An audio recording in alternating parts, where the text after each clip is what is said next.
Good evening. Welcome to BMC News Live presented by Al Hilal Hospitals and Medical Centers. I am Abhijit Joseph joining you with the daily news updates. Today's news in detail. His Majesty the King congratulated by royal family members and senior officials. His Majesty King Hamad bin Isa Al Khalifa and His Royal Highness Prince Salman bin Hamad Al Khalifa, the Crown Prince and Prime Minister, received a cable of congratulations from members of the royal family and senior officials on the 24th anniversary of the adoption of the National Action Charter. National Action Charter prioritized education, says Professor Al-Hawaj. Professor Abdullah Al-Hawaj, founding president and chairman of the Board of Trustees of Ahliya University, highlighted the National Action Charter's role in shaping Bahrain's constitutional and developmental progress, particularly its emphasis on education as a key driver of national growth. Speaking to Bahrain News Agency on 24th anniversary of the Charter, Professor Al-Hawaj noted Bahrain's achievements under the leadership of His King Majesty Hamad bin Isa Al Khalifa with the support of His Royal Highness Prince Salman bin Hamad Al Khalifa, the Crown Prince and Prime Minister. He emphasized that the Charter provided a strong foundation for institutional governance, democratic development and economic growth, positioning Bahrain as a model of stability and progress. Foreign Minister attended Munich Security Conference opening. Dr. Abdullatif bin Rashid Al Zayani, Minister of Foreign Affairs, attended the opening of the 2025 Munich Security Conference, which commenced today with the participation of heads of state and government, foreign ministers, representatives of international organizations and experts in international affairs.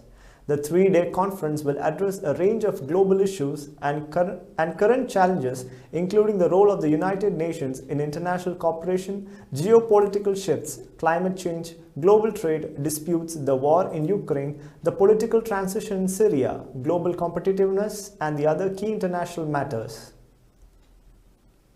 His Royal Highness Prince Al Hassan bin Talal arrives in Bahrain. His Royal Highness Prince Al Hassan bin Talal, President of the Arab Thought Forum ATF, arrived in Bahrain on an official visit. Upon arrival, His Royal Highness was received by His Highness Sheikh Abdullah bin Hamad Al Khalifa, personal representative of His Majesty the King, and Rami Saleh Raikat Al Adwan, Ambassador of the Hashemite Kingdom of Jordan to the Kingdom of Bahrain. UAE air corridors for flying taxis, cargo drones to be defined in under 2 years. The UAE has started mapping its air corridor and is also working on the regulatory framework for the deployment of piloted and autonomous flying taxis and cargo drones, the General Civil Aviation Authority (GCAA) announced. The aerial corridors and regulations are set to be defined within the next 20 months, added GCAA.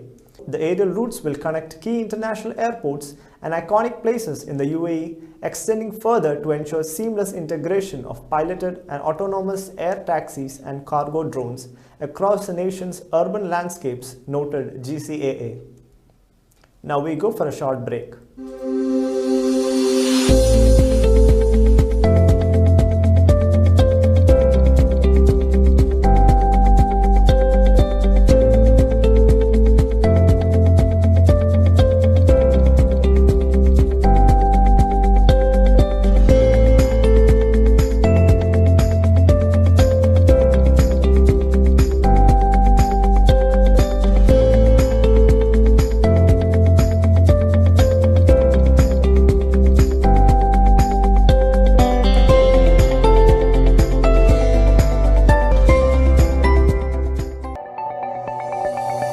Our skin is the mirror of our soul. Our skin is our largest sensory organ. Our skin needs a healthy microbiome balance. This is regulated by its pH value, which protects the skin from pathogens, cold and ultraviolet rays.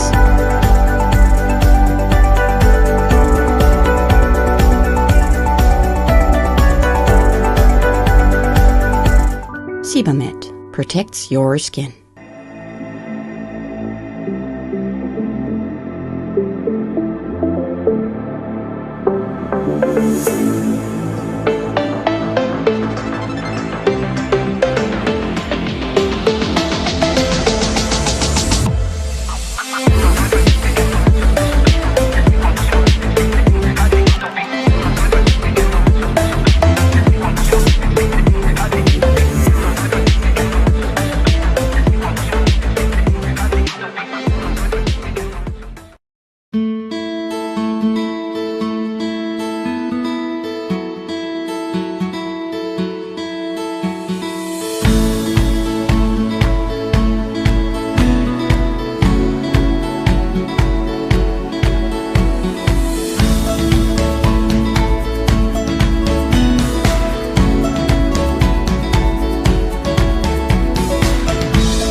Welcome back. Bahrain participated in SDG Council's meeting at World Government Summit. Noor bint Ali Al Khulaf, Minister of Sustainable Development and CEO of the Economic Development Board, took part in the Sustainable Development Goals SDGs Council's meeting as chair of SDG 10 Council on Reducing Inequality held during the SDG in Action Forum at the 2025 World Government Summit in Dubai, UAE. Bahrain's leadership of this council reflects its commitment to reducing inequalities and fostering social inclusion, supported by His Majesty King Hamad bin Isa Al Khalifa and His Royal Highness Prince Salman bin Hamad Al Khalifa, the Crown Prince and Prime Minister. UN Human Rights Office commends Bahrain's role in promoting peace and tolerance. The Office of the United Nations High Commissioner for Human Rights OHCHR praised Bahrain's efforts in fostering peace and tolerance, globally highlighting the King Hamad Global Center for Peaceful Coexistence educational initiatives, particularly the joint postgraduate diploma program in peaceful coexistence launched in collaboration with the United Nations mandated University for Peace and Gioa Institute for Higher Education in Malta. The recognition was included in a report sent to the presented during the oral update by High Commissioner for Human Rights Volker Turk at the 58th high-level sessions of the Human Rights Council in Geneva from February 24 to April 4. The OHCHR commended its participation in the program, where it delivered 10 lectures on human rights and countering incitement to national, religious or racial hatred. With this, we come to the end of today's news. Thank you for watching. This is Abhijit Joseph signing off. Good night.